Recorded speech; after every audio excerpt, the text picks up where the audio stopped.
Why, hello, Alice, and thank you for joining again this evening. I have with me this evening the great and powerful Miss Patsy Long of the Low Blow. Thanks for being here. Great and powerful. The Oh my great, like a God. wizard. Oh my God. Whoa. Yeah. I never knew I had it in me. Well, Sweet.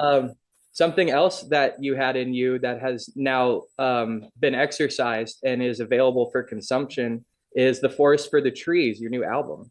Ooh, that's a good way of putting it. It definitely was exercised. That Yeah. is a good way of putting it. It was a weight on my soul until now. Yeah, let's talk about it. Yeah, sure. You have a show. I think you're going to play it in its entirety at the end. Is that right? That is correct. We're doing the entire album from front to back Okay, right on. with Um, with no spoilers, but with a little extra sauce thrown in there. oh, okay, hell yeah. Yeah. We're eating good on the 15th. Yes, we're gonna have spaghetti available. No, we're gonna have spaghetti and garlic bread for the audience. No, we're not gonna have that. That'd be sick if we did. That would Next time, that's a good idea. do a spaghetti dinner and a show. Yeah. Honestly, that's the next time. Yeah, I love the end too. That's a good spot to do it. Yeah, so Josh. Sorry, if I'm doxing Josh. Josh is Josh is the sound guy for the end, and so I've we basically kind of had a little bit of a shoe in, but also just like we've always admired the end. It was like the venue we always wanted to play when we first got started as a band. So you know, we figured it was big enough to house that sort of event, but not so big that it was like we're gonna like lose thousands of dollars. So it yeah, so the end is it's ambitious, but we love that venue, has a storied history. Feels only Yeah. right that we would bring in this album into the world with that being the place. So It's one of those places too that it's still like Bruce still owns that, right? yeah, Like yeah, that's it hasn't been sold like so yeah, I love the end. not a bit. Yeah, he's had that place on lock for I don't. Josh should be able to tell you the amount of years, but I have no idea. Since dinosaurs. Since yeah, probably since dinosaurs. Yeah. So Yeah, like the little known 80s or fact, something. Bruce from the end actually hunted dinosaurs for a living. Yeah, damn. Bruce is catching strays. He, the We good love news Bruce. is he's probably not gonna see this. Yeah. No, no one watches this. It's okay. I'll find him and I'll play this back for him and he's gonna be like, what the hell? Yeah, how long has the low blow been a thing? The low blow has been a thing since 2018. We actually played our first show ever the New Year's Day of 2018, like going into that year, Oh shit. at a New Year's Eve slash New Year's Day event. And so we were playing on stage when the ball dropped, and it was kind of crazy. But that was a yeah that band like literally we brought in the band started I guess technically 2017, but we like to joke that we started in 2017 and 2018. Nice. Because so that's just kind of a fun. That's kind of That's like a just kind of like a fun thing. that's kind of like a dating anniversary and a marriage anniversary. Yeah, exactly. It's like Yeah. when your kid is born in a leap year and you're like he's 5 and he's actually like 20. Um, it's just like that. But no, we so we got started. Yeah, we got started back then, and we were in college, and we were all doing audio production stuff at MTSU, and uh, Connor and I had just gotten out of a blues band that we had been in since we were like 13, and we were like, let's go in a different direction. Make music that like we're not just doing it because our like adults around us were like, you need to keep playing that blues music. We were like, well, yeah, but also like we want to make music that like is fun for us and like it's true to the kind of stuff we listen to. And we I'd listened to emo my whole life and listened to alternative and R&B my whole life, and Connor had listened to post hardcore and metalcore and emo also.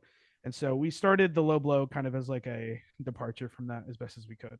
So Okay. that's when we started, and then the band's had like a bunch of iterations since then, and it has kind of turned into what it is now.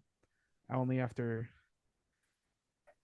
uh, 6 or 7 years of existing. So now to for everyone who's wondering, it does take 7 years for your band to make a good record. Sorry, that's not funny. That's not. We've had good music before. It's just this is like I think maybe my favorite thing we ever put out. So Well, first time I saw y'all was at Eastside Bowl, and I this was, last time that you saw us, yeah, that was the first time I'd seen you, oh sick, hell yeah, and I was totally blown away. Um, that's I'm so glad. your music is extremely personal, and Cool. some of the topics you discussed are things I can relate to, and Yeah, it's really touched me. I think it's really important what you do. that's really kind. Thank you for saying that. Yeah, absolutely. I mean, I, I knew I had to talk to you as soon as as soon as I saw y'all play. So it's an honor to yeah, have you here. thank you for saying that. No, I yeah, like the low blow has always been like when it first got started, I think I knew I wanted to write about stuff that was harder to write about because like one of the first songs that I'd ever written for the band was a song called "Rock in a Hard Place," which is ostensibly just like a Blue Eyed Soul song. Like it's not even like a emo song, but that song was like me legitimately confronting like anxiety issues because that song is literally just about like I'm gonna ruin my own life because I'm afraid of like every things going well for me is equally as scary as things going bad for me because those good things will fall apart. And whenever I kind of realized, oh, I'm like really writing some really difficult stuff here, that's when I was like, wait, no, like I need to do this all the time. Like it all like I always have to write stuff that's like really painful because not for anybody else but for me because I'm a bloodletter if nothing else. I love to it's like it's kind of like maybe maladaptive, but I'm very capable and also just like I really enjoy the perhaps kind of maladaptive psychic self mutilation that comes with saying the most difficult thing I possibly can at Yeah. any given moment. Also, is it am I good to point out the fact that we have a friend here? Uh-oh. Resident Goblin, Miss Cordie Nicole of Hussy Fit has joined us. Hi. Hi, friends. It's good to Oh my see you. god. Good to see you. This is so unexpected. Until a moment like minutes ago I was told that you were going to be here and I'm like, what? This is going to be so sick. Yeah. So hi. Oh yeah, Alex asked me a few days ago, and I was like, "What are the deets? Yeah. Yeah. Please tell me everything. I have anxiety." Oh, well, good. I'm glad you're in here. Yeah, I was just talking about how I was waxing poetic about um how my band is me just like ripping my guts open for a bunch of strangers on the internet. Yeah. That's what music should be. Yeah. I hope it should be that. I don't know. I think what this release has taught me anything um is that like there is people that will get something out of you being vulnerable and then there's people that don't give a singular isolated shit that you do that and it's kind of feels like you're fighting a little bit of a war sometimes or it's like I want this to be a world of people being vulnerable and very like open about how they feel and things like that and very matter of fact. But there's always going to be the soldiers of like, hey, you need to stop talking about that to not tell me anybody. It's kind of annoying, really, if you tell me how you feel about anything. So I don't know. I feel like it's enough that they do. It's enough if even one person feels less alone, you know? I think that's true, Yeah. but that's just how I feel. Vulnerability is like really important to me. We'll get around to it, but like one of the questions we ask people on here is when the last time you cried was, and it's I it when I tried to make it a point to talk about vulnerable things on here too, because it's like if we can talk about this on a podcast, like maybe someone can tell their mom how they really feel, or like tell their spouse what's going on with them, Damn. So I mean, uh, I'll quit. You know, uh, I'll like quit talking about it after this. But I just want to say like it is really brave and powerful what you do, and it really touched me when I saw y'all play. Oh, thank you. I thank you for calling it bravery. What it is to me sometimes is it feels like narcissism, and uh, I know that I have to feel like it's like fun and cool rather than feeling like it's incredibly scary and daunting, because if I do for a second realize that what I'm doing is like brave and like a little bit difficult, I will not allow myself to do it because I'll get Yeah, too in my head about it. So thank you for telling me that. absolutely. Believe it or not, that is the kind of thing that keeps me humble, is hearing that it actually does something for people and Yeah, isn't just like a it, stage presence thing. yeah. What you do is like very raw, and it hurts, but in like I like art like that though. Like that. I know Yeah, me too. not everyone can engage with it like that because it is hard. But like It asks a lot of the listener. I know that that's true, and that's because my favorite, when I think of like my favorite art, it's always been stuff that's like, it asks a lot of me to be able to emotionally commit to it. And that's, I know that that's like maybe not for this like very like dopamine seeking model of like consumption that we've kind of reached as a result of the For You page, which is not a bad thing. It's just like, it's sometimes it's hard to like be like, okay, now can you emotionally commit to this thing and suspend your reality for 40 minutes rather than like, you know, getting a clip reel highlight off of like a scroll. It's a lot harder to ask people to do that. But it's really sick to me the amount of people that have like, grabbed onto it, and like people are listening to the record all the way through, which is freaking me out because I'm like, we're a singles band, you're not supposed to listen to the whole thing all mm, the way through, and everyone is listening all the way through, and it's making me really happy. that's And I awesome. think it's not even just you. Like it's the environment we live in, that we've become this society that wants to consume things very quickly, and we have a short attention span. So we've taught artists that you can't release an EP, you can't release an album. We want things quick. We want them now. We want them in the moment that will suit our attention span. So the fact that you've been able to break that and get people to listen to an album start to finish in its concept in its entirety is a statement upon you that you've broken people of the habits that they've not only built upon themselves but society has built upon them, and you should feel good about that. I think I feel good about it. It is also scary as fuck to me, just because like, um, I want more people to. I want so many people to hear this record, just because I'm selfish and I'm like, I think it's pretty good, and I want it to both be something that is just for whoever finds it, whilst also being a thing of like, I want more people that can find it to find it. Do you know what I mean? I don't know. Yeah. It's, I hate that I'm worried about it. Well, I mean, It's like just because I put money into it. no. That's I the only think it's reason I because care you about it. care. I think, Well, yeah, I do. it's not narcissistic to say also that it definitely can help people. Like it's something that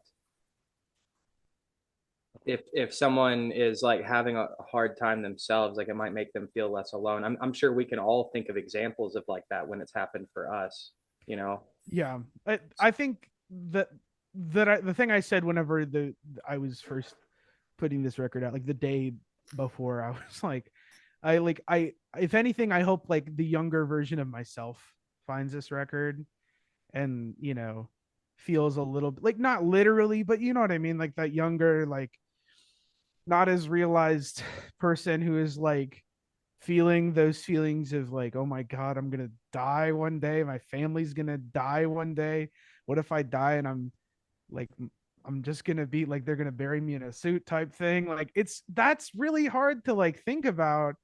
But like, I think if you have an older adult, I know it sounds like so after school special, but like if you have an older adult that's like, hey, I thought about that a little bit. I think that maybe that's the person I really want to hear it, and I just know that there's a bigger market for that.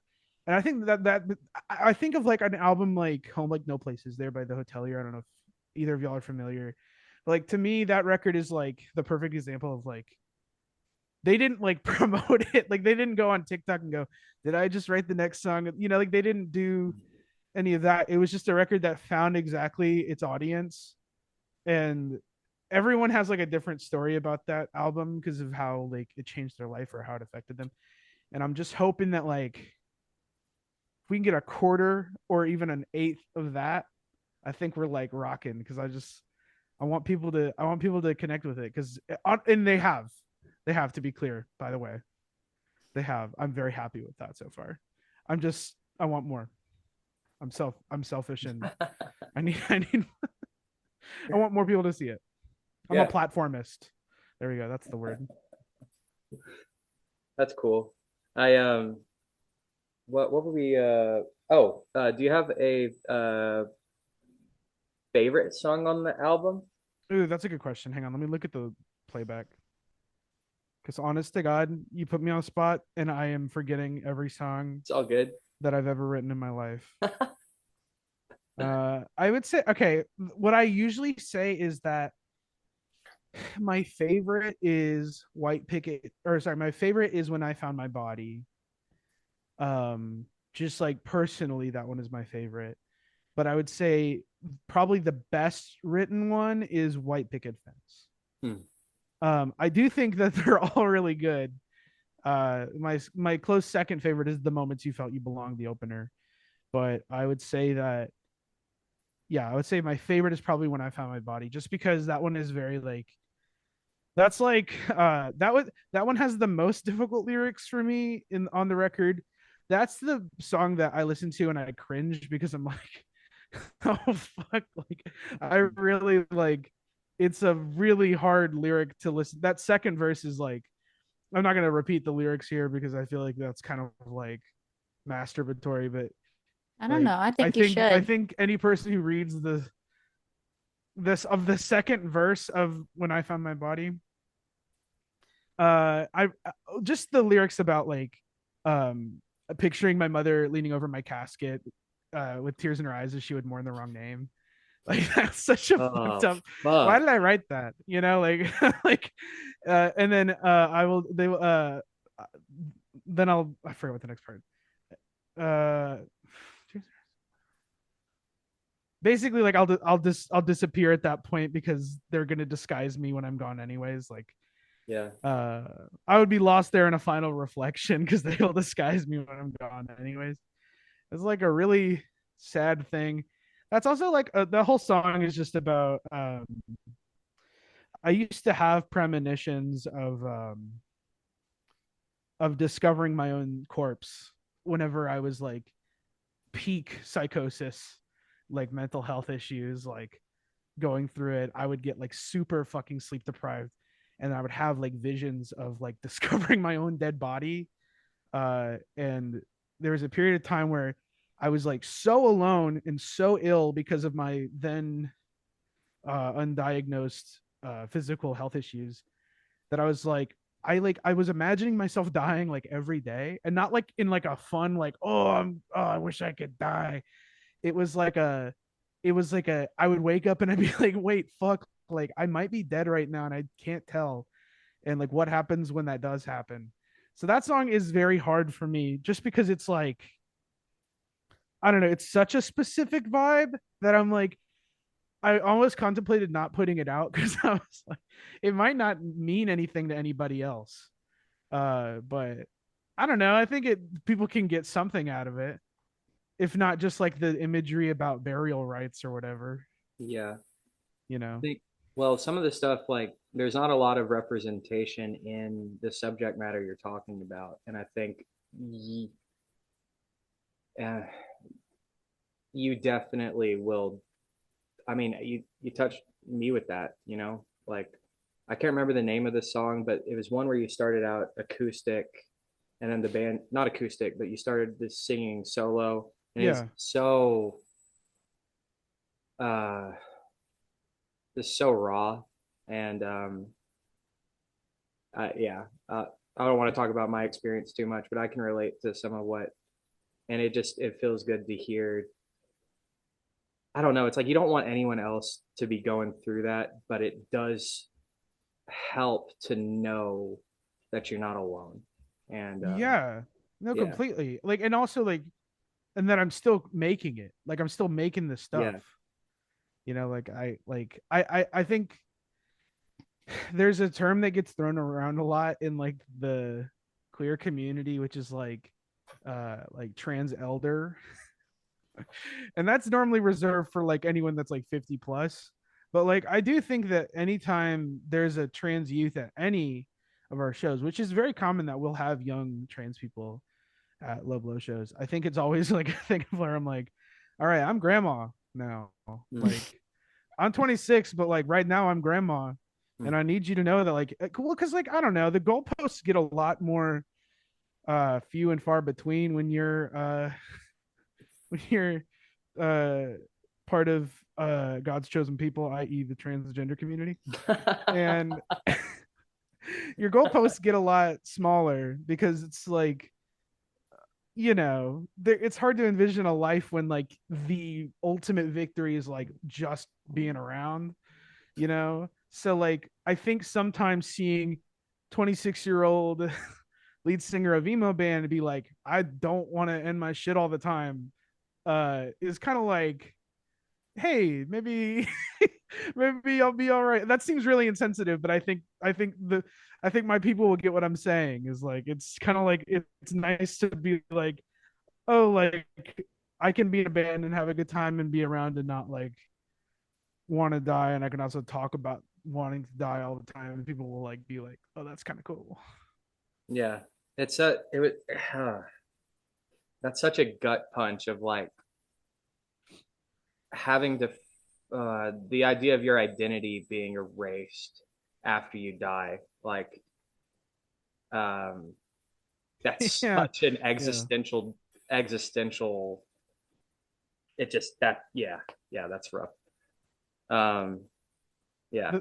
The thing that made me think about that was the conservative transphobia warning, the conservative like argument of like when they dig up your bones, they're gonna think you're like they're gonna be like this is a male skeleton or this is like a female skeleton.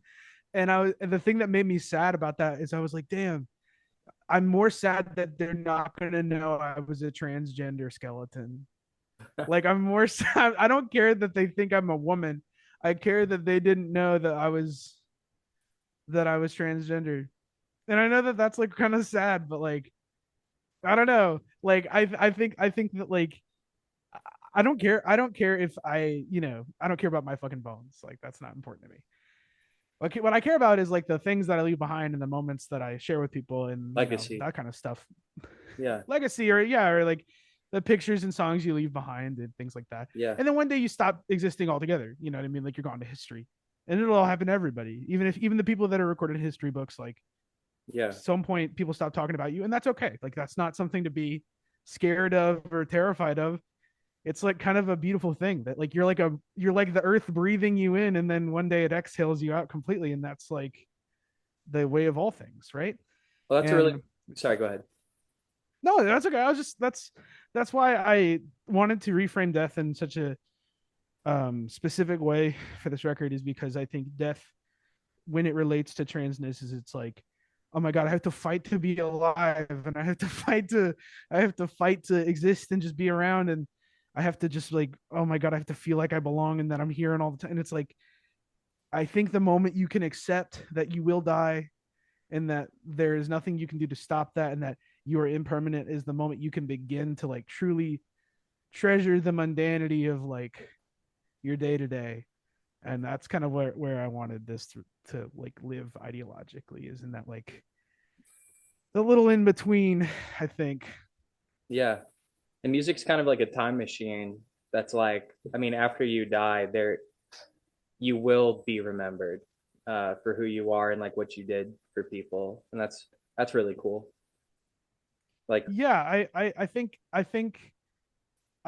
excited that there are that maybe like 80 years from now, when I'm like in the ground, and there's like gonna be some there's gonna be some hipster asshole kid at a DIY venue in like 20 fucking, I don't know, 20, two 100, being like, yeah, well, actually, this band, actually, this band, the Low Blow, was real emo, and Yeah, real emo actually only consists of the Tennessee post emo scene from 2025 to no, that I don't think that's actually going to happen, but it's nice to think that like one day someone might invoke our name like super pretentiously in a conversation about music on the internet.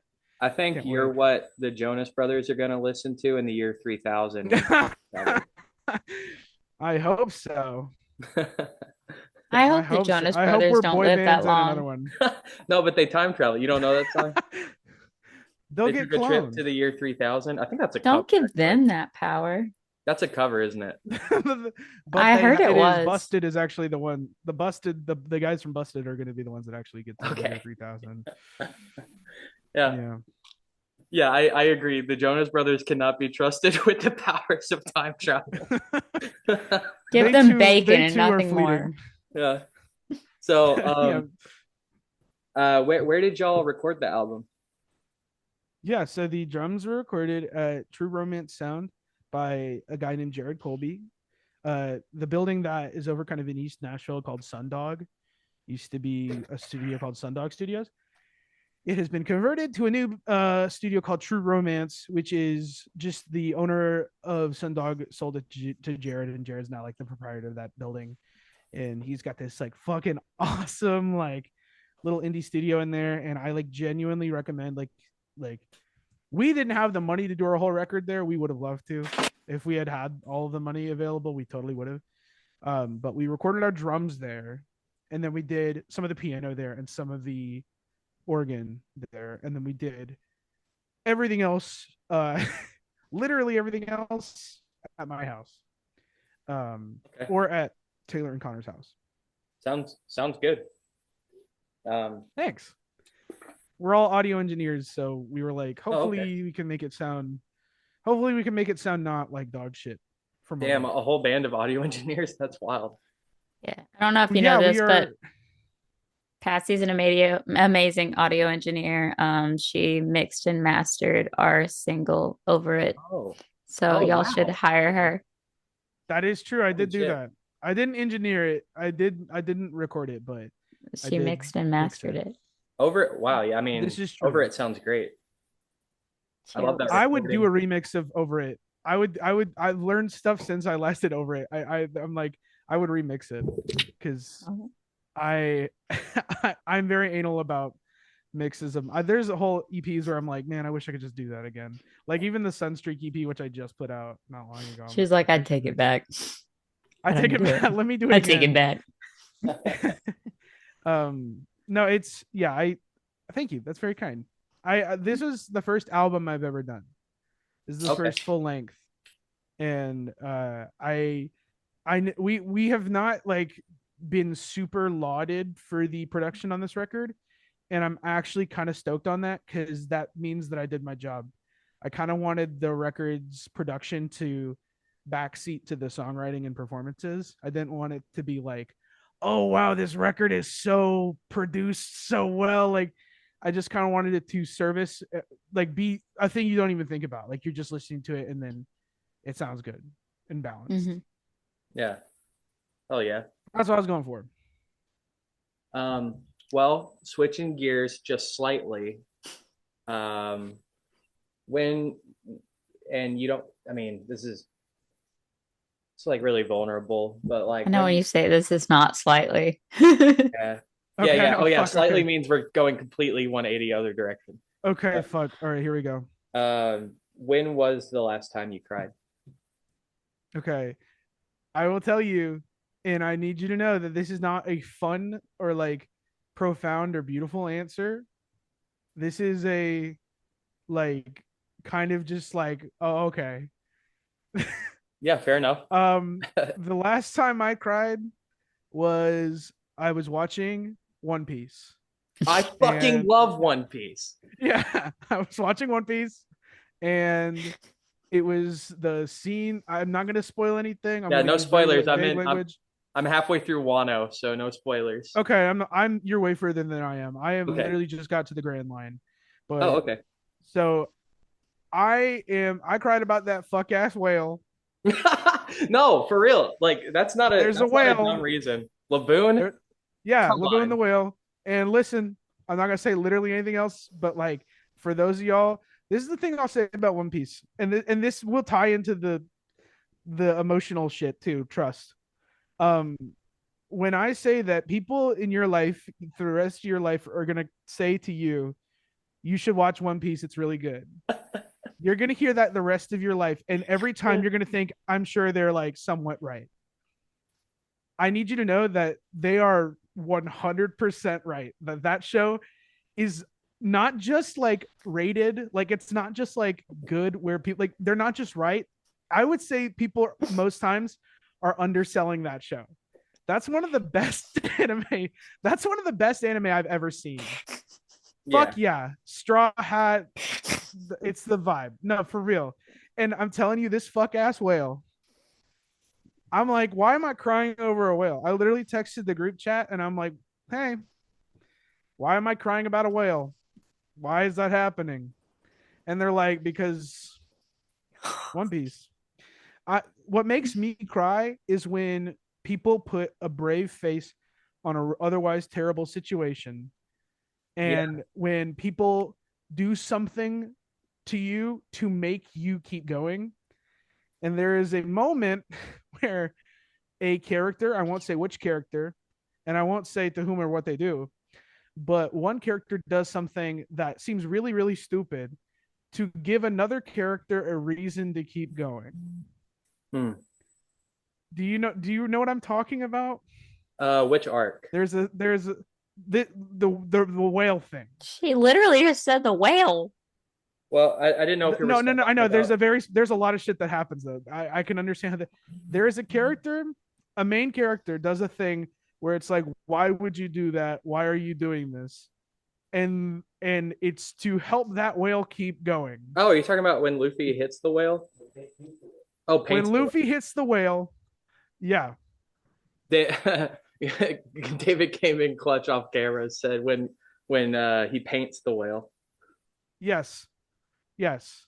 Whenever someone is like, "Oh, you're like that," and that character does that a lot. Luffy does that a lot, where he'll do some Yes. shit for somebody else, and you're like, "Why are you doing?"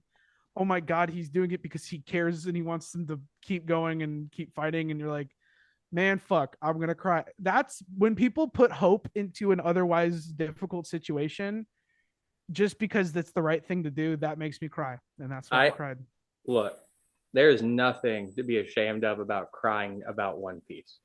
I No, have been real. so emotional over One Piece many It's a good times. show. It's so raw and like Oda is a genius. Like there's nothing like it. Oda's the bard. I'm not Yeah. kidding. Yeah. I'm thinking like Oda might be Shakespeare, but like reincarnated. I don't this is later on, so you may not know about this, but there's like tons of representation in One Piece too. Like he really covers all the bases. I Um, have heard this. Part of why I started watching. yeah. Um, yeah, it's so good. That's just so funny to me you brought up One Piece because I fucking love One Piece. What I'm gonna try not to make Yeah, the rest of that's what this made me cry. conversation about One Piece. But yeah, Okay. I also like it may not be about that thing, but when I cry, it is also during me like taking in some kind of media, like a song or a movie or something. That's usually when like it comes out for me too. Yeah, Yeah, movies make me really emotional because they are a canvas which you can project your own feelings. And I feel that way about film, I feel that way about TV, and I feel that way about records as well. And yeah, so that's why I wanted that's why this record is incredibly cinematic, is it's directly inspired by a lot of media that specifically me and Josh, the bass player from the Lobla, who wrote a lot of the songs with me. He and I are both directly inspired by people like Mike Flanagan, yeah. who like Oh, I can see made the that for sure. show. He's raw Yeah, as fuck yeah, too. yeah, literally all the paranormal aspects are like directly influenced by Mike Flanagan's take on the haunting of Bly Manor, specifically due to the turn of the screw, which is a Victorian paranormal horror novel Hmm. where he explores ghosts as being unresolved desire and pain and like longing that have not been fulfilled, and we were or memories that you haven't been able to like let go of or resolve. And I think that we wanted a record to explore that because we have always been huge fans of paranormal horror Hmm. and horror in general. And I am a huge fan of a lot of playwrights from the like late 1800s, early 1900s. Uh, Thornton Wilder, who wrote Our Town and Pullman Car Hiawatha, Hmm. it's like one of my favorite playwrights. And then there's another guy named Edgar Masters who wrote a book of monologues. And this is like, I don't talk about this very much at all because it's kind of inside baseball, but it does have a lot to do with it. Yeah, it's cool. Edgar Masters wrote this book called um, Spoon River Anthology. And it's a book of monologues that were written from the perspective of ghosts in a fictional town called Spoon River's Graveyard. Wow. And it's just an anthology of them just discussing like, this is how I died. This is how I lived. I heard a rumor about this guy. It's just like people talking about, there's just people in a town talking about like their experiences. And I was like, well, fuck, like, I want to put that, but like into a record. So yeah, like I get emotional when someone elucidates my feelings, but in the context of like a story. Hmm. So that's why like the low blow, all of the stuff we put out like ever has been in the context of a story, and not just like, you know, dry songs on a, you know, on a file list, which is fine. Like that's a, but we're very much like we world build and everything because I am a huge fan of experiencing emotions through proxy of fiction and fantasy Yeah, and you same. know, Um, I'm a nerd. So so have you always been fascinated in the paranormal? yeah, um I grew up, you know, I'm Irish. I don't know if that makes any I think to Irish people that makes sense of like we're all very haunted people. Okay. Like I didn't know where you were going with that. yeah, I think Irish people are just very like there's something in our blood that's like scary. I don't know. Hmm. There's like I don't know. There's I don't know what it is. I You think got maybe it's because haunted we're blood. pale. You got ghost in your Yeah, I blood. think I think we've just been through so much generational trauma and alcoholism that at Yeah. this point it's just like interred in our bones that like we see shit in the middle of the night. But I experienced a lot of paranormal stuff growing up, and I used to have voices that would call out to me Oh whenever I was a shit. kid. Yeah, I was nothing. I don't necessarily believe in ghosts. I just believe in paranormal things because I Yeah. believe that like I don't think that there's like people that are dead that are talking to me. I think that like energy and shit can be bumping around and we're bumping into some crazy shit all the time. But For sure. I don't think it's as simple as like, oh, Uncle Tommy is Yeah. like, woo, like I don't think it's like that. But Yeah, I I do think hesitate. that Sorry, I was just gonna say like I ask everyone if they have ghost stories, but I hesitate to even call it that for the same reason. Is it puts this context on it that kind of like assumes a lot. Um, yeah. but I'm the same way with you. Is I've have phenomena, but it's like what that is. It's like I couldn't even begin to like who knows, right? Yeah, it's fun to I think it's fun to like speculate about it.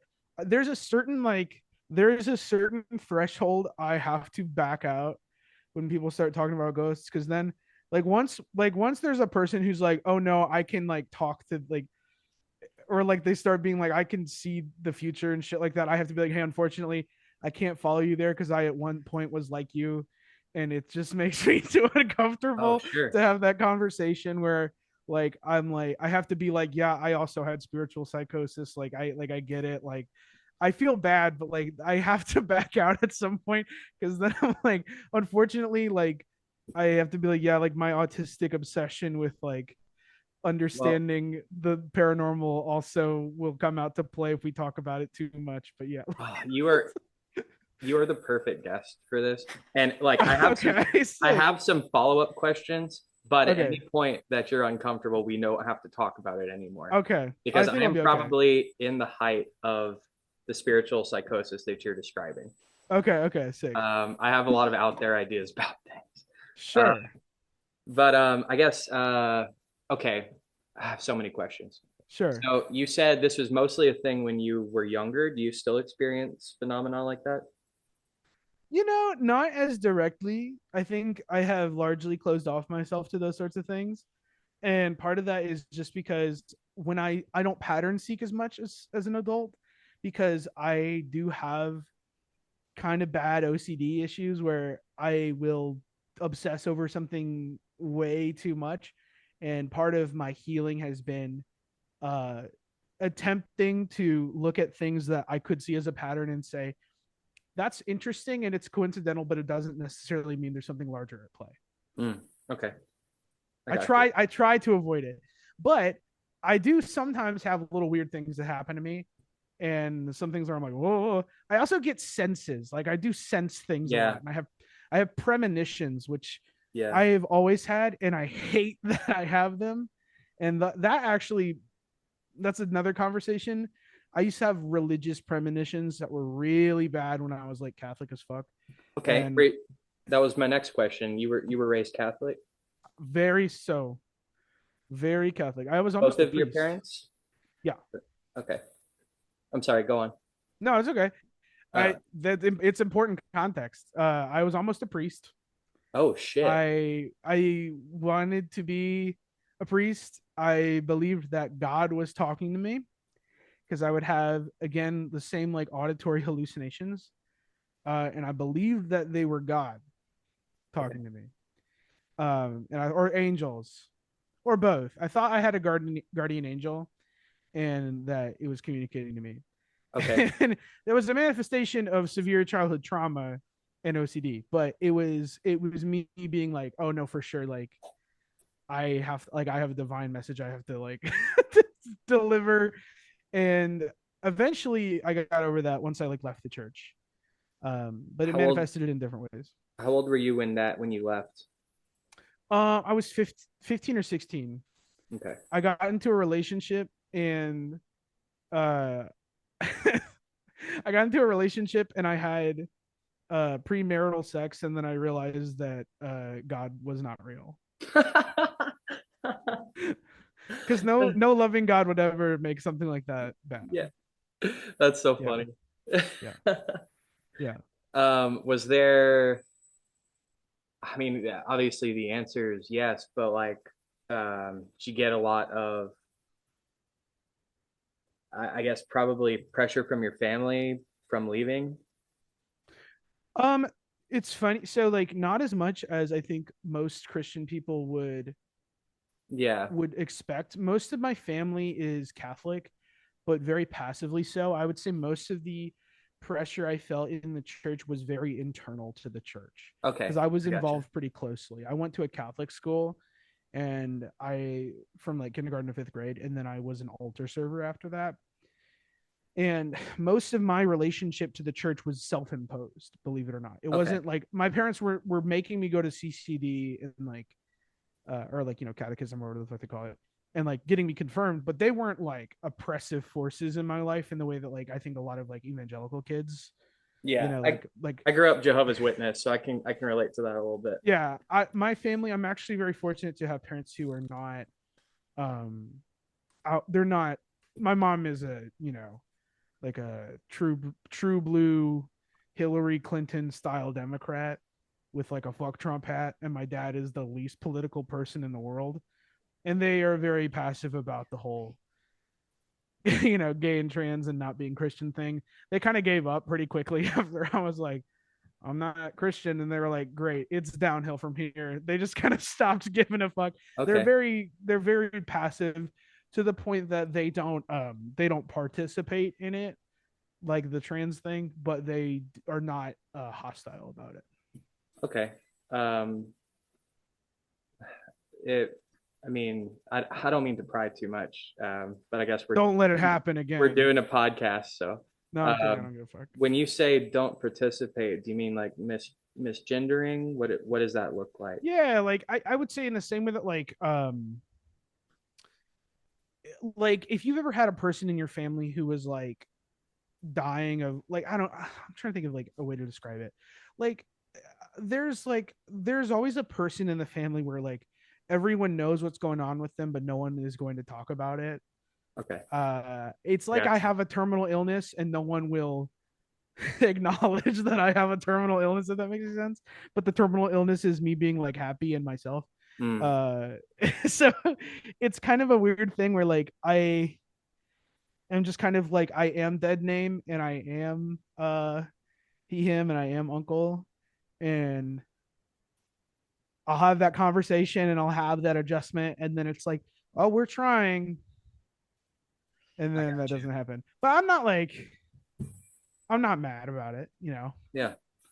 I I'm mean, I'm it's painful, but it's not like you know, it's listen to the record, you'll see how I feel about it. You know, it's very clearly elucidated in the record how I feel about it, where it's like, it's a sting, but it's not like a resentment thing. It's yes. just a sting. Yeah.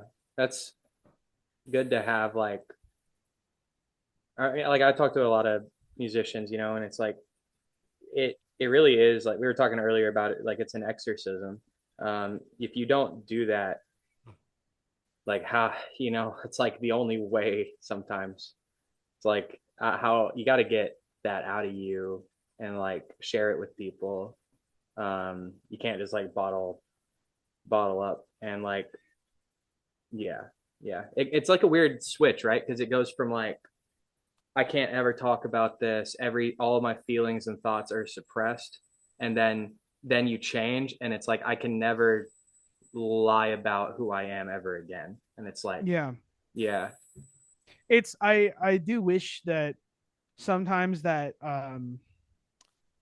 I could do that like half in, half out thing that I think a lot of people are capable of doing. I think it is a blessing and a curse that I'm able to be as confessional as I am. mm, The curse is that I can never feel like anything belongs to me ever again. Um mm, I like I have to drag the canal of every painful thing that ever happens to me. And there's a part of me that wishes that like it's not because anyone else is putting that rule on me, by the way.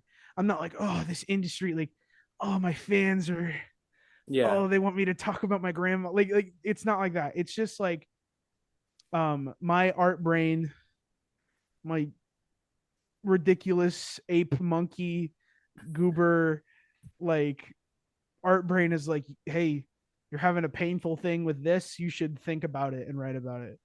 mm, And like that's good sometimes because it allows me to process and feel, but I do wish sometimes that I believed those things belong to me and me alone and not just to my art. um but that's not like something I like. I don't think that's like, oh, it's slowly killing me. Like it's not like that. Like, you know, there's a lot of stuff that I got through because of this last record, like, or mm, because of this record, like death being one of the biggest things that I had to process in this record was like I was like around COVID time when I just hit the camera. There I was having pretty regular like panic attacks during the beginning of COVID. Picturing like myself or my family in body bags because of how scary the pandemic was at one point. mm, I used to have like really fucking scary, like obsessive, like basically OCD spinouts where I was like, fuck, like I literally like shaking, screaming, crying, whatever the fuck.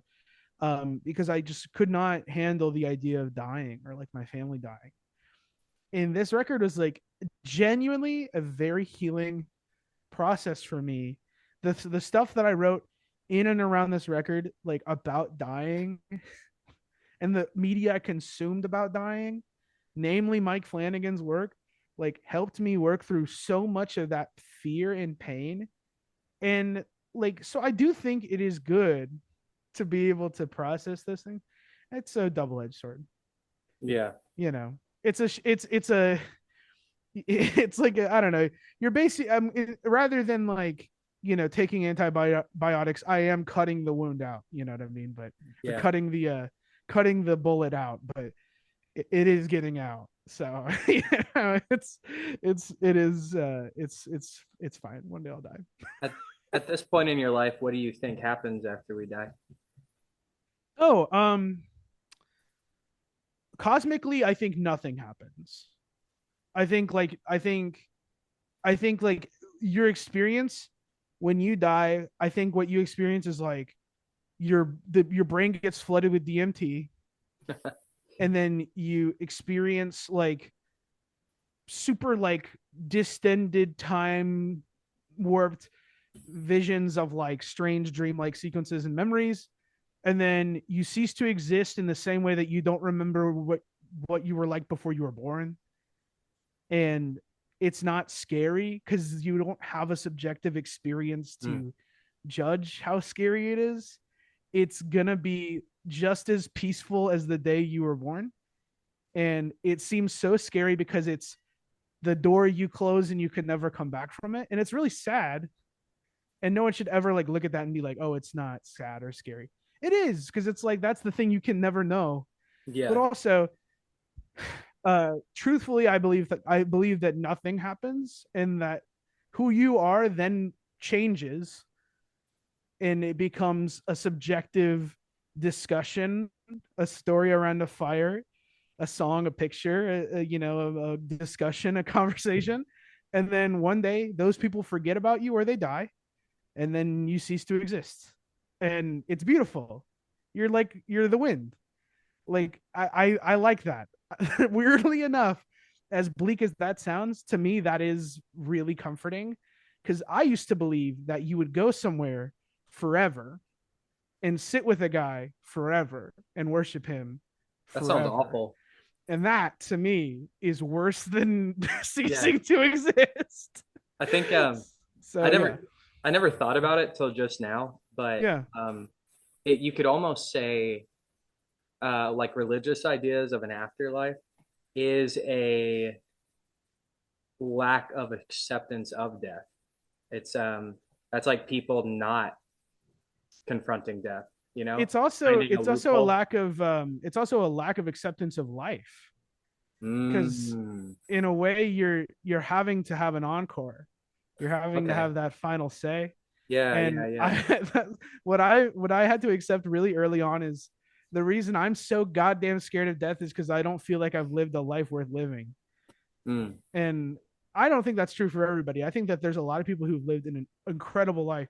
I think the biggest thing, and Rory Scovel says this best, is you're going to be sad because everyone's going to be going out to eat, and you won't get to go out to eat with them. damn. And you're going to be thinking, oh, everybody else is going to get drinks and they're going out to eat at Applebee's. I'm going to be gone. I don't get to do that anymore. And that is true. That is really hard. That But is, that is yeah, what dying is you just don't get to yeah. go out to eat anymore. I think about these things a lot, and I think talking about it's helpful. Uh, Yeah. yeah, just working through it. Um, I think the worst thing you can do when talking about death is pretend like it's not scary. yeah, no, I like what you said. Is like you've come to peace with it, but that does not mean it's not sad or scary. It's Oh, not of course it a is. denial of that. Yeah. Yeah. I get scared thinking about my family dying. Mm. Like I get Yeah. scared thinking about what I'm gonna do when my mom dies or my dad dies. I don't like thinking about it. It makes me sick to my stomach. I start like getting all squirrely and sweaty and upset. And it's because I'm like, those are people that to me, life is them. And what happens when they're gone? Well, that's hard to think about. But also, I don't think that I will get smart enough to know and to be able to outrun that feeling that death is going to make me feel. So instead of being like, I'm gonna solve my fear of my parents dying and I'm never gonna fucking let it happen to me, I have accepted that I'm gonna feel like shit for a long time after my mom and dad die. It's gonna fuck me up probably. It's gonna rearrange some furniture, but I'll be goddamned if I don't let it happen to me. I'll be goddamned if I don't feel it and think about it. Yeah. Because the worst thing that we have done as a society is convince people that they can outrun life and things happening to them. And the truth is that the worst thing you could ever do is think that you can be smarter than circumstance.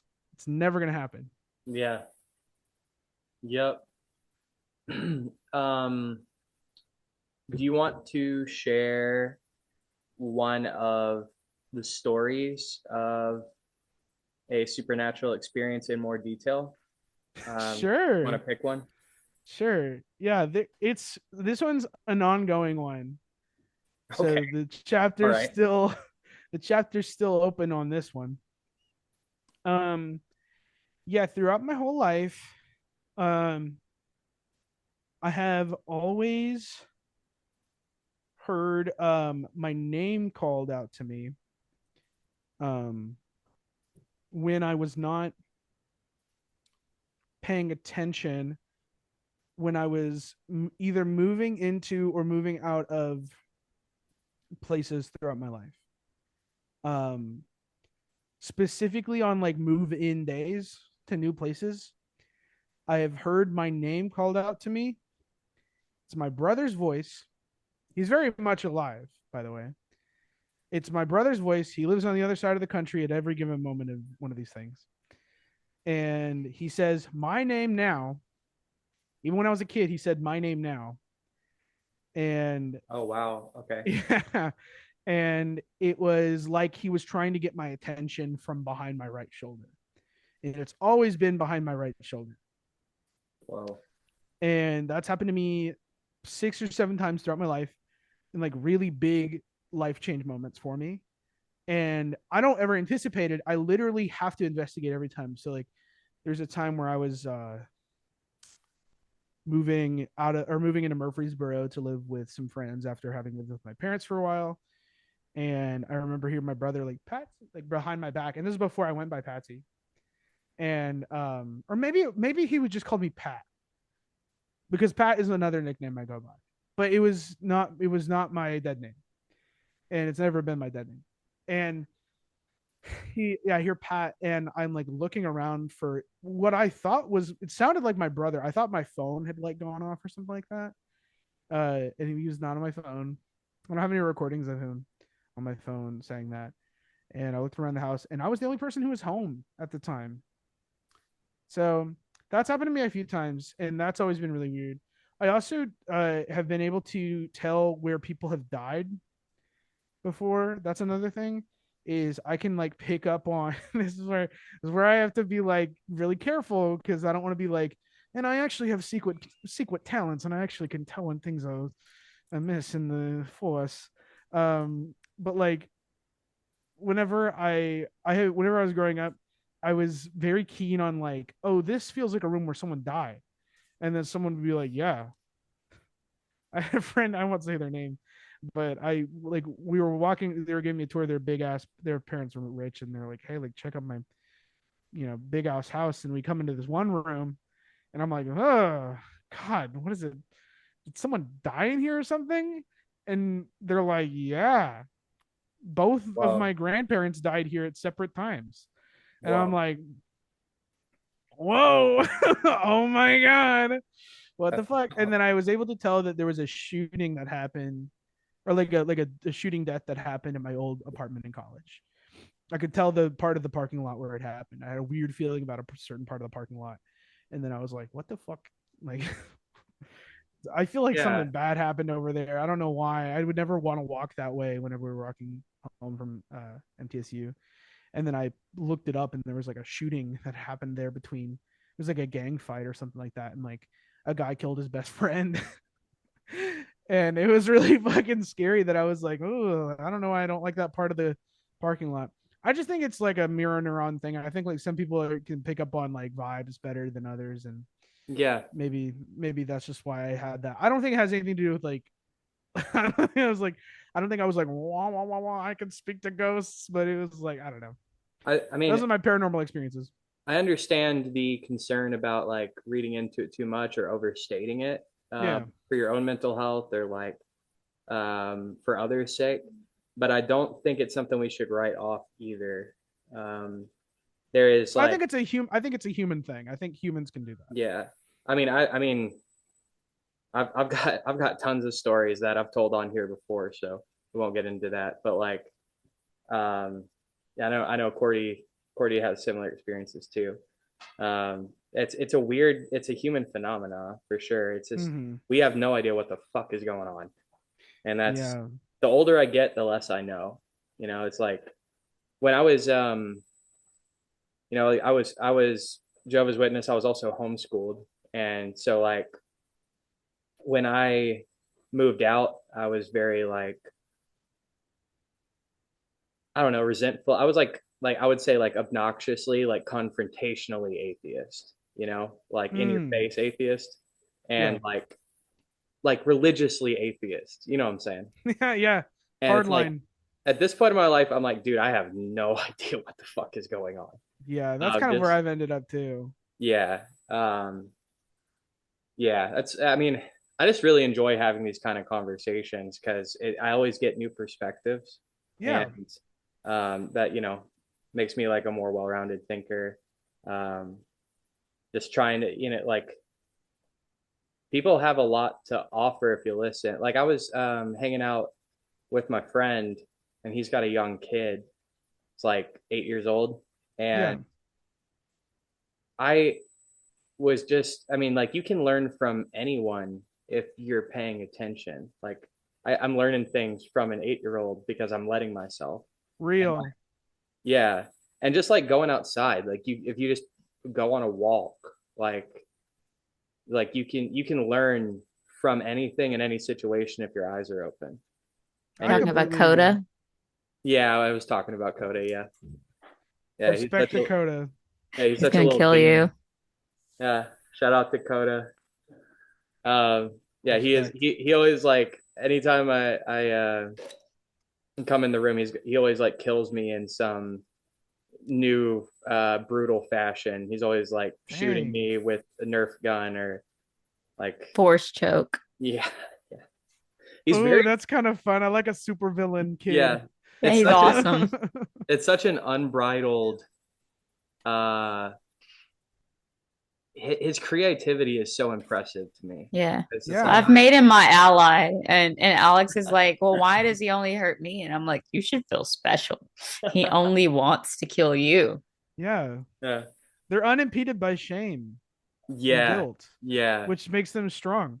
He It's was telling all humans should be unimpeded by shame and guilt where they can.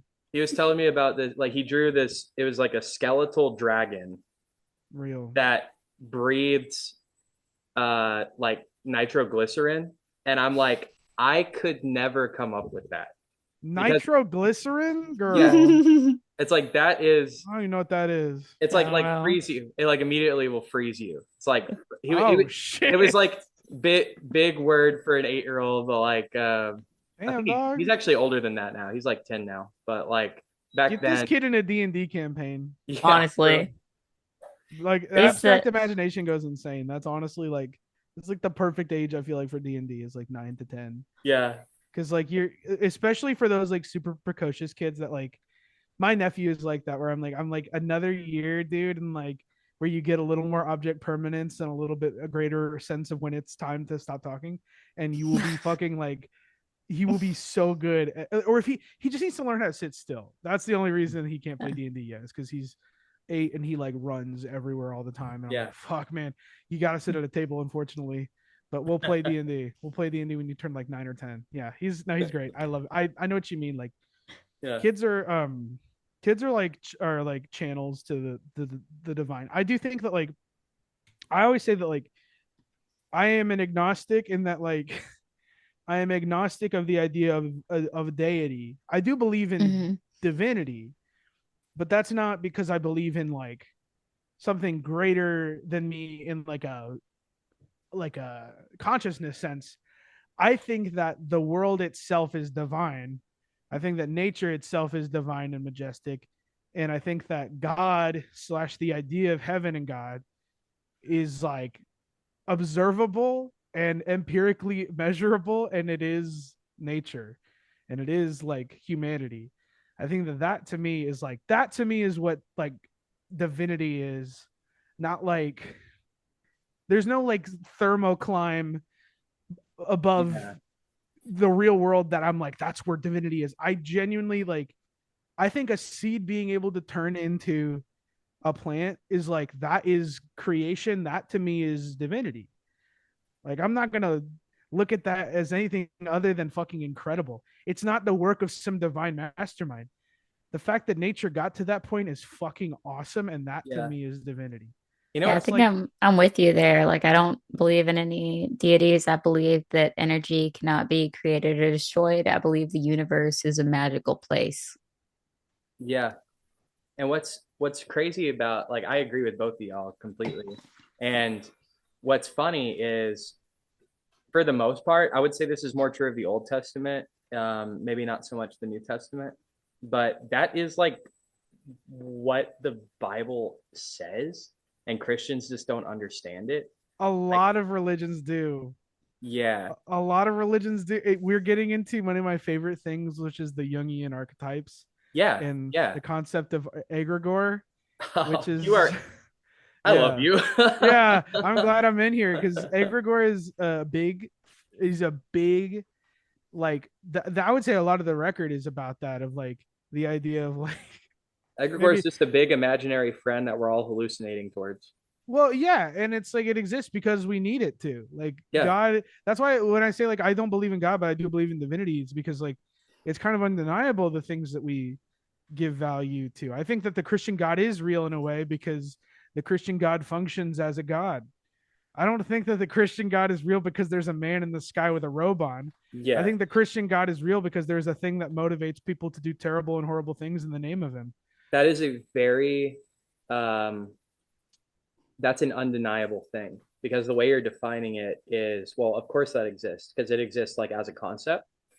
So like, if it's that's like a that's just true. That's it. Like, it definitely does exist because we're sitting here talking about it. Yeah, that's why like I don't know. That's why like religion and society, whenever I was taking that in college, it was like the thing that they always talk about is like, how do you define a religion? Well, I don't know. How do you define a God? Well, I don't know. How do you define belief? How do you define, and it's like the minutia of understanding and categorizing religion is limited by our Western understanding of what religion is. So when we look at like things like the indigenous tribes of the United States, or of the Americas prior to colonization, and we look at their more animist belief system, we think of it as primal and like super like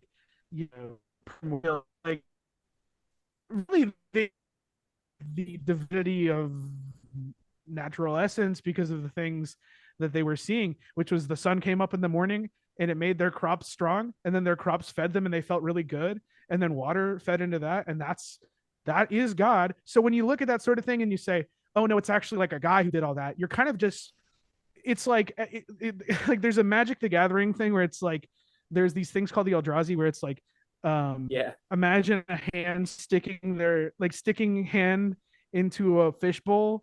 It's like those fish are going to see the fingers on your hand and say that's what God looks like, when they yeah, don't know that like there is a entire person attached to the hand that's reaching into the fishbowl. It's like, yeah, we're going to see these like indications of like things, and we're going to say, oh yeah, that's what God is, because the thing that's getting manifested for us. But like the thing is so much deeper than that, but also it could be so much more shallow than that too. That's why I'm always like, well, why are we fucking like making laws based on this shit? Like, why are we like trying to legislate like something that's supposed to be comforting and really sweet, and making it a thing of like, if you don't believe it, you're going to prison? It's like, come on, dude. Like, yeah. I don't know. It's boring. That's not what it like. America is supposed to be something completely different than that, and it's really frustrating that, like, I don't I don't know. know. I don't even know what America's supposed to be at this point. I mean, like, in theory, and it never was. To be clear, it never was this. But Yeah. in theory, it's like, what's the libertarian meme that's like, it's like, I just want gay people to be able to get married and Oh yeah. protect their pot farm with guns. It's like, Yeah. yeah, it's like, I feel like that's in theory what America's supposed to be. We're not even Yeah. close to that though. It's like gay marriage just got legalized like what, like 10 years ago, and like Yeah. we're still having conversations about like trans issues is like that it's just fucking ridiculous. Yeah. It's And funny because it's like it is so arbitrary, these culture wars that they have thrust upon. yep, and it's not generic, like it's not organic. This is artificial. They're trying to cause this. Yeah, I'm sorry. it's Go ahead. no, no, you didn't interrupt me. It was enhancing what you said. I what I was gonna say is that these culture wars are like they're obfuscations of what is like the essential struggle and will always be the essential struggle, which is the battle between those who have and those who have not. Hmm. And they're always going to cloak and shadow and mirrors their way into convincing you it has something to do with you and your Bible. And the truth is that your Bible is the scaffolding from which they will build their evil empire, and they do not care how many Bibles they have to burn to get the fire roaring. The Yep. truth is that God is not real to them. The only thing that's real to them is their own power, and that is more important than God to them. They want to be bigger than God. And that's why whenever I speak to Christian people, I say, how much do you care about Jesus Christ? Mm. Like how much do you care about Jesus Christ? How much do you care about like would you defend Jesus Christ from this administration if they were upset with your Jesus, if they were upset with your God? Would you defend your God from this administration? They're unable to answer that. I think at that point I'm like, all right, Wow. I guess face the wall. No, I don't say that. That's not true. I don't say that. I don't say face the wall. That's a joke. That's a joke. That's a joke. But like if someone Face is like, across, motherfucker. yeah, well, yeah, I'm not one to I'm be like, kidding. no, no, no, no. Hey, you're good. You're totally fine. I'm not one to be like, oh, you have to be. I don't like appealing to Christian moralism because I think that like it's kind of like a zero sum battle at this point. Like Yeah. I'm never gonna like out Christian a Christian. I know this at this That's point. so easy. It's so easy to be more Christian than Christian. So it's like, I know, but you could literally be like, I could tell them everything that I do on a day to day basis and how Christ like it is because, like, I'm not gonna like suck my own dick or anything like that, but like I do Christian shit all the time, and I don't even believe in yeah, God. And if I told them any of that stuff, I think they would just assume it was part of some evil transgender or yeah. something like that. That's I'm not. Transgender, new band Yeah. name. Hey, yeah, it's probably taken. I don't know. We'll see. Google it. I do think it's this like the irony of like the satanic church is like super inclusive, and like Christianity is like a little bit like, or organized Christianity is a lot of like uh not that, I don't have a better word, is the irony is interesting. And also I think, and I'm not a Christian, just for the record, but I do think that, You give me big Christian vibes. yeah, I know. No, I'm kidding. No, Give I me the mean, like, Christian side. I fuck with Jesus. I just don't like the people that I fuck rep with him. Jesus. Yeah. Fuck with Jesus. I Yeah. fuck with JC. We talked about this. We do. Yeah, Yeah. He's a cool dude. I think that Jesus is a political radical, Oh yeah, he's not a and Yeah. pacifist. He fucked shit up for sure. and And I think that like the reason why Christianity is so bastardized has everything to do with the United States government, and it has absolutely nothing to do with, I mean, it does have a lot to do with the ideology, because the ideology is very much like listen to your captor, listen to the mm, yeah, it listen to you, is. to the person who owns you, and listen to Yeah. your government and do what they say, else the sword will fall upon you.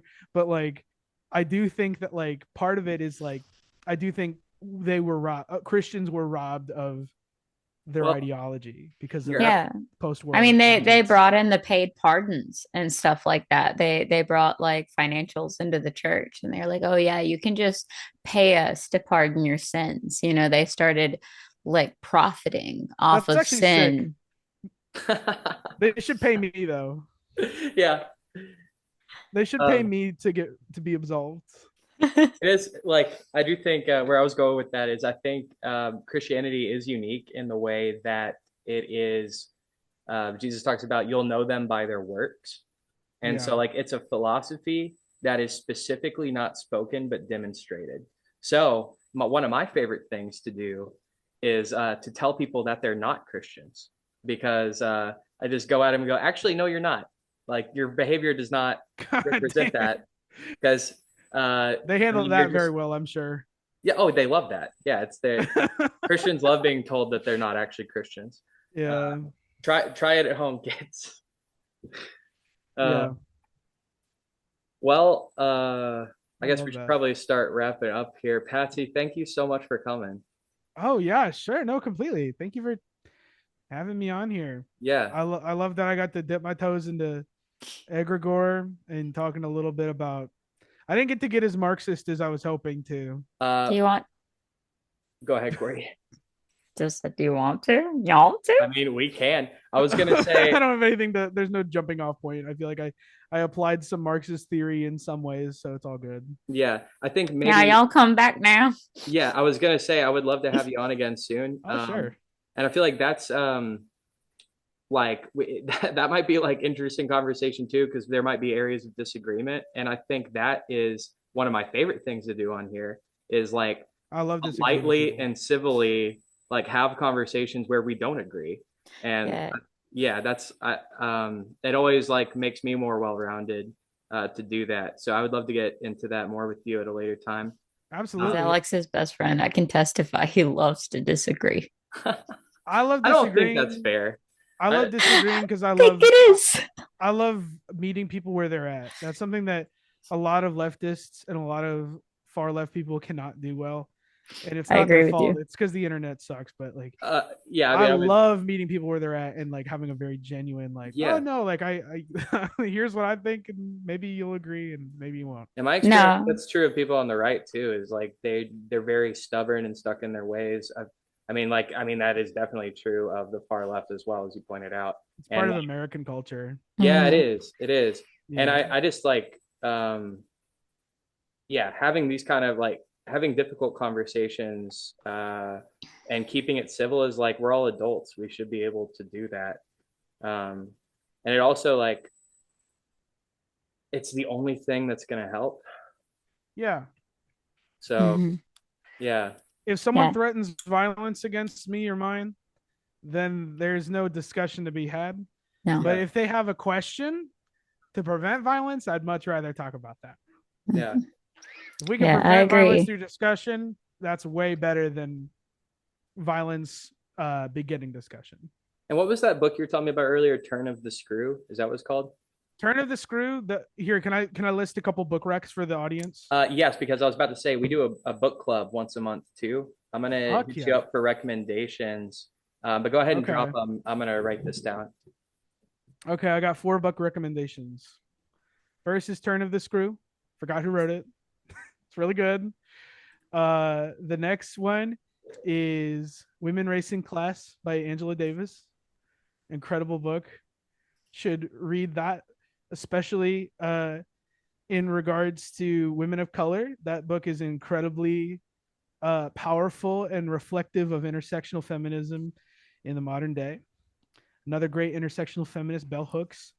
You should read The Will to Change Men, Masculinity, and uh, Love, which is a book about the way patriarchy damages males and makes them feel as though they are too weak to rise above their own problems.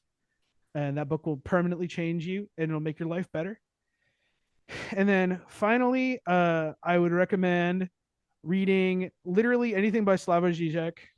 I would recommend Violence by Slavoj Žižek and talking about the culture of an ideology of media and how it interacts with our culture's understanding of violence. Hell yeah. We will get around to doing at least one of those on the book club at some point here soon. Um, I will hit you up for that, and then I'd love to have you on this show again soon too. We'll give this one a little bit of room to breathe, but we'll definitely revisit this later on. Uh, Forest for the Trees is out now. I will put a link up to that to go listen to it. Definitely do that. And then November 15th, you can check The Low Blow at the end, playing that album in its entirety with some extra bells and whistles like we talked about earlier. Yeah, we're gonna have a keyboard player and we're gonna have an extra guitar player. And you can also catch Miss Cordie Nicole and her band Hussy Fit the day prior, November 14th. Where are you playing? Luna. Indy Luna. Yeah. Do you have any other shows coming up? No. Okay, cool. All right. Well, Alice, we will see you next week. And yeah.